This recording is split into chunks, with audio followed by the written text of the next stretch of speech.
Good afternoon, ladies and gentlemen, boys and girls. Assalamu alaikum wa rahmatullahi wa barakatuh. My name is Big Akar Ahmed, and welcome to today's video. I want to go ahead and tell you guys why I am a Muslim. It's a very, very good question. It's something that I never really ask myself very often, as it's just my identity. A lot of people don't just ask, why am I what I am? But it's something that I want to reflect on today live here on camera with you guys. Something that I've thought about in the past. Something that I have challenged very, very many times. My faith is something that I need to challenge. It's something that God Almighty has asked me to challenge, because the more you challenge it, the more it reveals truth, and the more truth that is revealed, the more you know to go in what direction, right? Now, as I was growing up here in the United States of America, born and raised in Detroit, Michigan, there is a lot of things in the Western world and culture that can pull you away from my television screen and the cartoons I was watching my whole entire life, all the way up into going to school and just indulging in cultural activities. Everyone around me drinks, everyone around me smokes, everyone around me listens to prerogative music, talking about sex and drugs and things of this nature. And this is the culture, especially growing up in Detroit. You got 2 months of summer, 2 or 3 months of like some nice spring weather, and the other half of the year is just winter. It's cold, so there's nothing to do except go bowling and go to the movies. There's literally nothing to do. So the culture there is very, very toxic. It's very city culture, out in the streets, hookah lounges, bars, bowling alleys, movie theaters, trapped inside, just toxic environments, right? And this is where I grew up, right? And it's something that I am proud of, and I'm happy to have gone ahead and experienced. And my experiences has shaped me to the person that I am today. But growing up in this country as a Muslim, being born and raised as a Muslim, being told by my parents and taught at a young age to pray and to fast and to not do these things, and this is haram and this is halal, walking through society here in the United States of America was a very, very tough thing for me. Because I always felt like no matter where I was, no matter what I was doing, if I was shopping at the store, going to school, I felt like I was always doing something wrong.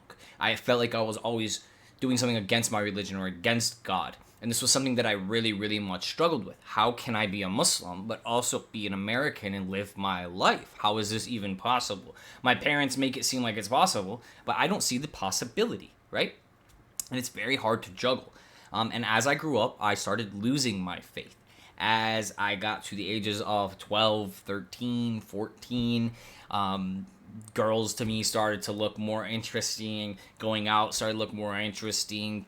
Some of my older friends started driving. I wanted to start smoking hookah and do this and do that. And I started maturing. I stopped caring so much about my spirituality. It started fading from me and really running away from me. And this is when I started indulging in a lot of the Western society cultural things. Don't get me wrong, I'm still Muslim. I don't drink. I don't do these other things. I'm not someone who is willing to steal or do a haram at a mass level like this. But I did start indulging in Western culture a lot more naturally. The music and going out and doing these things were just natural. I was okay being around haram even if I wasn't indulging in the haram myself. And this became an issue that led me down a path that just kept getting worse and worse and worse until I was somewhere around 22 to 23 years old. And this is when I was living by myself, me and my cousin, and we were working and paying the rent, doing our thing, and just living alone outside of the comfort of my parents' home. Living in Dearborn, Michigan, which is a primarily Muslim area, and seeing the way now that this is what really got me, guys, was seeing the way the Muslim population of America acts. Okay, when I was living in Detroit, which I'm not anymore, I'm in Florida. When I was living in Detroit, Michigan, in the exact county I was living in, it's all Caucasian, white people, Italian, Albanian. Most of the people there are Christian. There's no Muslims, right? Very, very few Muslims in the area that I lived in. But later in my life, when I was in my 20s, I moved to Dearborn, Michigan, which has the highest condensed population of Arab Muslims outside the Middle East in the whole entire world. In the United States of America especially, right? It's like the Muslim capital of the USA. So what happened is Because I moved there for about 2 years, right? I mean, I worked in a phone store. Right? I lived there with all other Muslims and Arabs and things like this. Disgusting. The amount of things that you see, you think like, oh, I'm going to move around Muslim people and Muslim people are going to make everything better. No. They were 10 times worse than my white friends and my black friends and my Albanian friends, my non-Muslim friends, right? Who were drinking and partying and doing these things. My Muslim friends were worse. The people that I was engaging with and meeting in the city of Dearborn were worse. People committing straight fraud, stealing from each other, killing each other, in gangs with each other. Insanity. Muslimin. And I was mind-boggled. I'm looking. These girls are coming home with their scarves on, and they go to school and they take their scarves off. They shove them in their locker. It's actually insane, the type of stuff I was seeing. And I was like, at least the people, these Christian people and these black and white people that I grew up with, at least that's their culture, and that's just normal to them, right? Where these Muslim people are going out of their way to throw their religion and throw their cultures away to jump into this haram as a community. It's not even like they're being influenced by anyone inside. It's all Muslim and Arabs. How are you guys influencing each other to do haram? And this is when I realize it's in me. It's up to me, not my community, not where I live. It's not because of America. It's not because of liberals. It's not because of any of this. It's because of me. It's because of what I want. What do you want, Ahmed? How's your life going? I mean, you're physically doing well, but you're stressed out and you're depressed and this is happening and you're financially not in the right spot and you're here and you're here and you're here and nothing's ever gotten good from the age of 14 when you left your spirituality, right? Until now, the age of 22, 23. You are just everything just feels off. You don't feel whole. You feel like an empty corpse, right? That's the feeling. Extreme anxiety, extreme stress, right? I'm someone who has always felt these suicidal thoughts and tendencies, especially at like nighttime, right? And I know all of these things are the demons, the jinns, these evil entities trying to get in my head, trying to tell me that my life isn't worth it, even though my life is the most important thing. God Almighty has created me as one of the most important beings, a human being, ladies and gentlemen, boys and girls, with free will, with intellect, with physicality. And the more I start realizing that and saying, I've been so blessed. And the reason that I'm continuously being stressed and anxious and losing myself here in this country is because I've run away from my spirituality. All these people who claim to be Muslim, they've run away from their spirituality and they've indulged in culture. And this is when I started jumping more and more back into my religion. Really never missing a prayer. Fasting all 30 days in Ramadan. Making sure I was getting everything to a T until I opened the Quran for the first time. And this was a very, very big struggle for me. I've opened the Quran many other times. I've read surahs and ayat. I've read them scattered. But I've never read the Quran front to back. And this is when everything really, really, truly changed for me. I decided to go ahead and read the Holy Quran. And when I read this Holy Quran, it is in English translation, right? This is it right here by Abdullah Yusuf Khalid. And as you can see, it is very notated. My Holy Quran, I bought sticky notes. They're clear sticky notes. Don't worry, I did not write on my Quran. And I annotated anything I had a question about or anything I thought was important.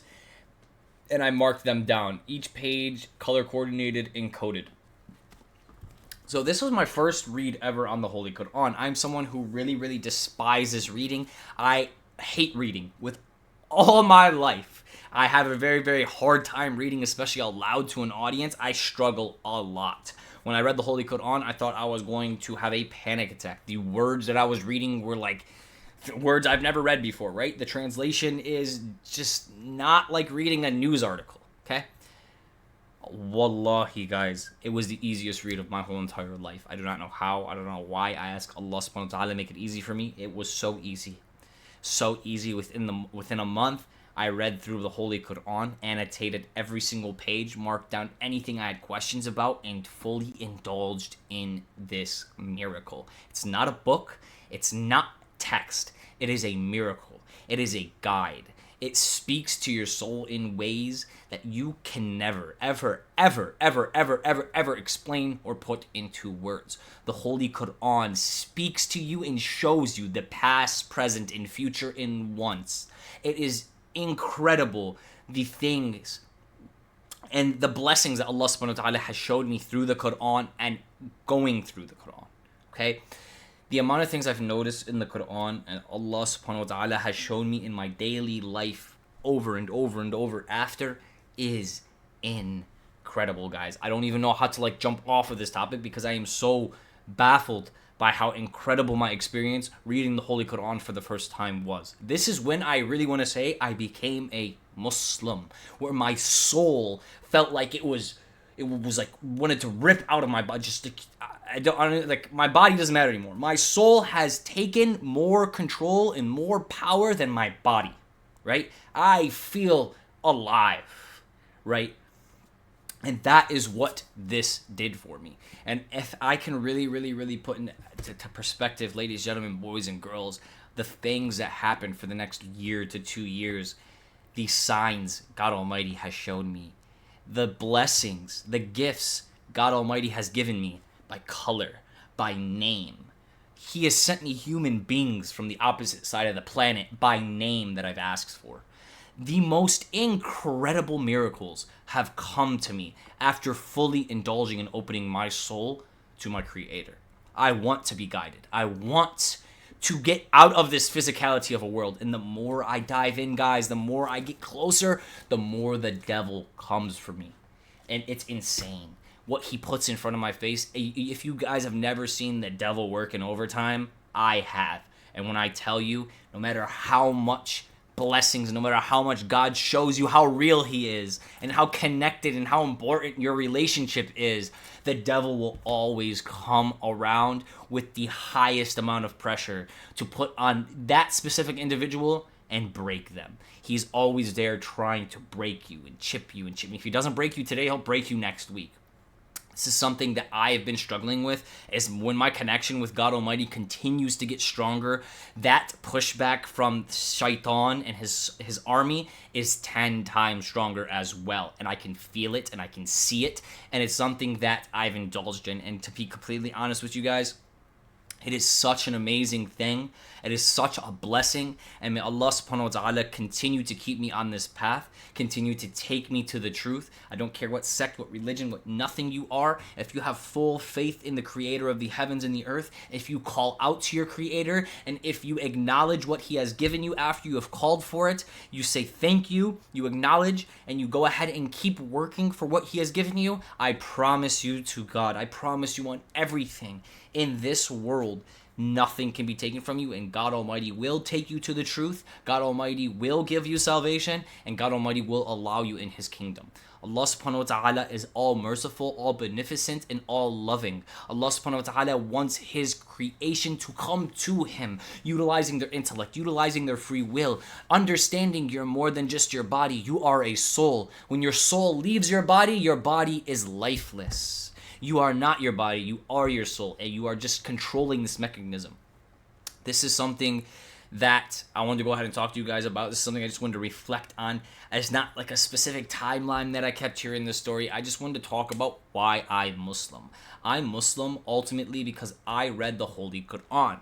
I'm Muslim ultimately because I annotated the Holy Quran. And I am Muslim ultimately because I called upon my Creator and my Creator answered.